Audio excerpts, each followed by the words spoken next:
This week's topic is a lot of things, actually.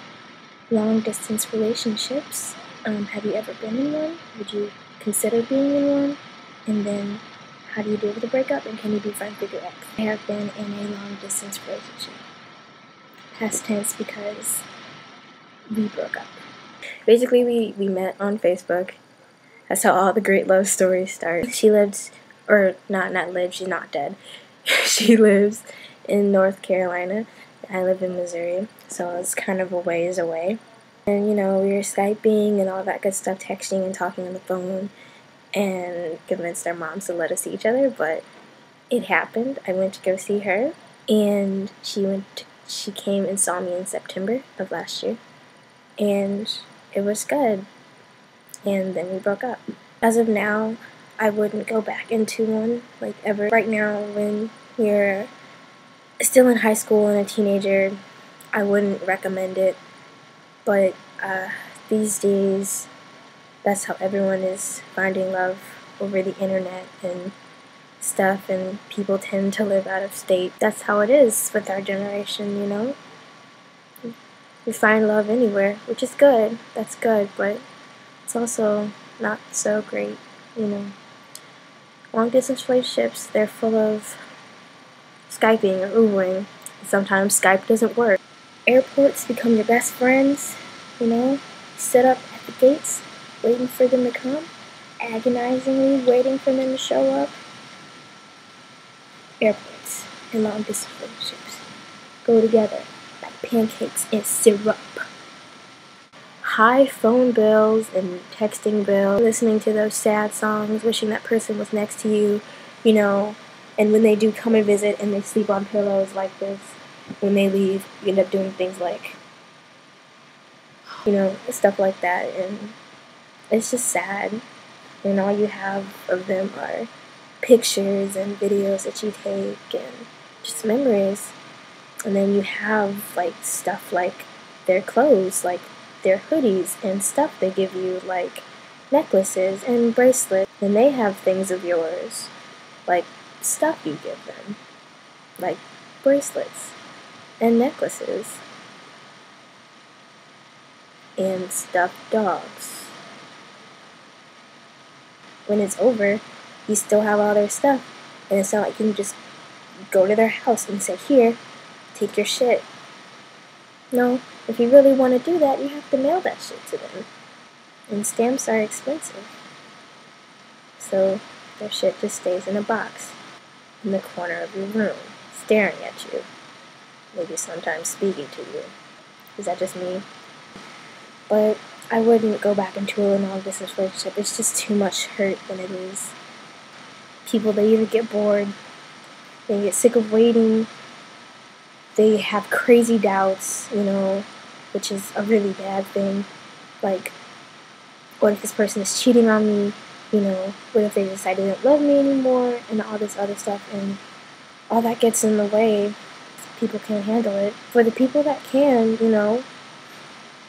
I salute you, because it's hard. I've been in it. It's hard. It's so hard, counting down the days till you see that person, just breaking down because you want to be with them so badly. It's so hard. It's so hard because you just want to be with them. That's all you want to do, is be with them. And you can't have that. And it's heartbreaking. It really is. It's so heartbreaking. And if your love is strong enough, and the distance is the only thing that's messing you guys up and keeping you apart and, wrong in your relationship, and you truly love this person, you keep pushing, and you're a stronger person than I am. I couldn't do it again, and I hope that you end up with this person. I hope this is the person that you're going to marry, because if you are strong enough to withstand this distance, then you should get married. It's just, amazing how people find love anywhere and everywhere, not just in their backyard, but like in a whole nother state, in a whole nother continent sometimes, It's beautiful, but it's risky, and it's so dangerous. And for the people who are trying their hardest and still in one right now, I salute you. and I hope everything works out for you and is beautiful. I hope that you guys get everything that you dreamed of and more. And I hope you guys stay together and send me pictures of your wedding and everything like that. How do you deal with a breakup? Well, how you deal with it is, you cry. You cry a lot. Cry a lot. I'm not even, telling you, suggest that you cry a lot to deal with it. That's just what you do. It happens, Cry so many tears that you get thirsty and want water because you didn't know your body could produce so many tears. And then you drink the water, and then you're able to cry more. It's a vicious cycle. It's terrible. I don't even know why I'm recommending it, but it has to be done. It's part of the process. You do not sit at home and do things like this. I remember that picture we took together. You look so happy. Oh my god, this is our song. It's a beautiful night. We're looking for something dumb to do. Hey baby, I think I wanna marry you. Do not do things like that. Do not read through old text messages. Do not look at old pictures. Do not listen to songs that remind you of them. Don't do it. Don't do it. Don't do it. Makes it worse. What you do, talk to your friends. You bug the shit out of your friends. Because you know what they were doing before you got into this relationship? Being your friend. You know what they were doing during your relationship? Being your friend. You know what they're going to do after your relationship? Be your friend. Those people, most of them, always going to be there. Always going to be there. So you bug the shit out of them. Because most likely, you were talking to this person all day, every day, on the phone, all the time, and giggling and laughing and being nauseatingly cute and making people disgusted while they look at you like, I know, babe, I know. No, I love you. That's what you were doing.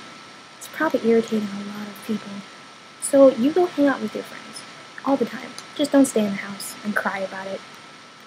Don't cry for days, hours, months, years, weeks, all of the time frames. Don't do that. Don't do that. And, distract yourself. Distracting yourself is good. And, do things that make you happy.